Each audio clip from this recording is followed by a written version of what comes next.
Tommy Ungerer. Tremolo était un musicien dans l'âme.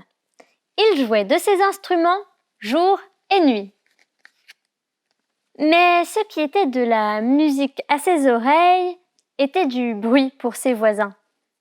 Un jour, à minuit, Madame Abra-Cadabra, la voyante extra-lucide du dessus, fit irruption chez lui.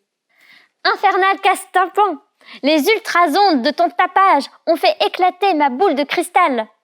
J'en ai perdu l'avenir.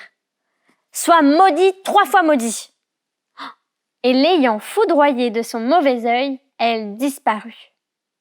Le lendemain matin, Tremolo se mit à jouer du tuba. Sa musique sonnait de plus en plus sourde et étouffée. Le tuba se remplissait de notes grosses et noires comme des olives. Il en fut de même avec tous les autres instruments. Et cet après-midi-là, Tremolo devait jouer à un enterrement. Quand il quitta son appartement, il pataugeait dans les notes jusqu'aux genoux. Ce fut une catastrophe. Le cortège funèbre dérapait, glissait, trébuchait sur les petites boules noires et finit sur le pavé. Tremolo s'enfuit sous les injures.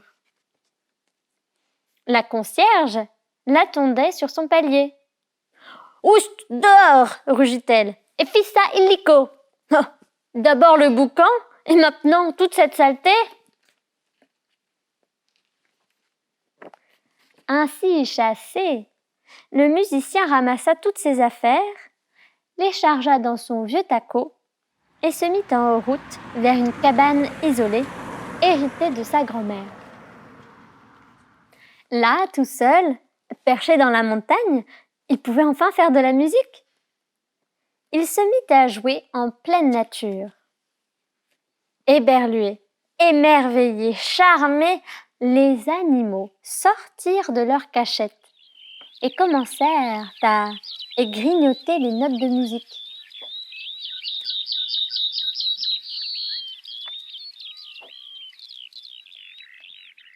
Le soir même, après son dîner, Tremolo décida de goûter les notes, lui aussi.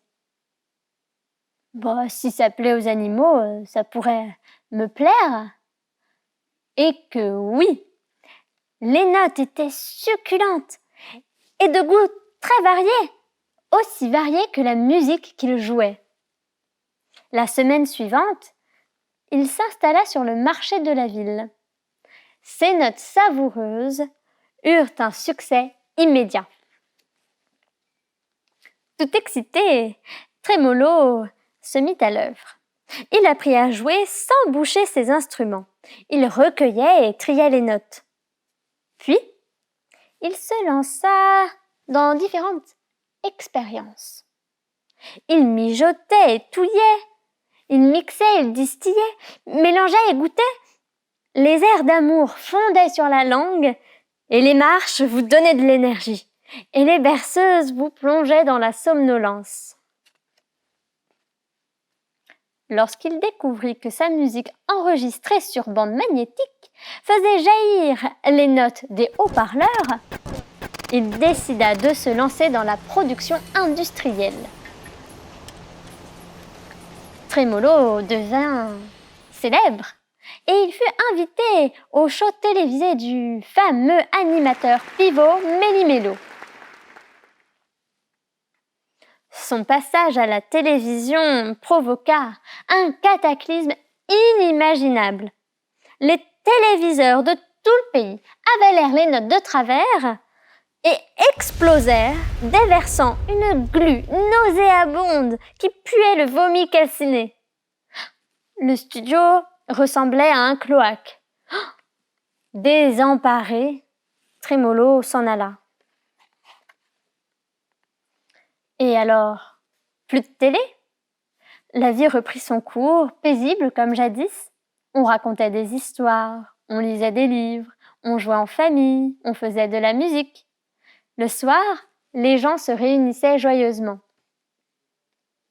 La violence n'étant plus à la mode, on put voir devant les commissariats de police de longues files d'attente de voleurs, de kidnappeurs et de malfaiteurs en tout genre qui, contrits, venaient rendre leur butin et leurs armes.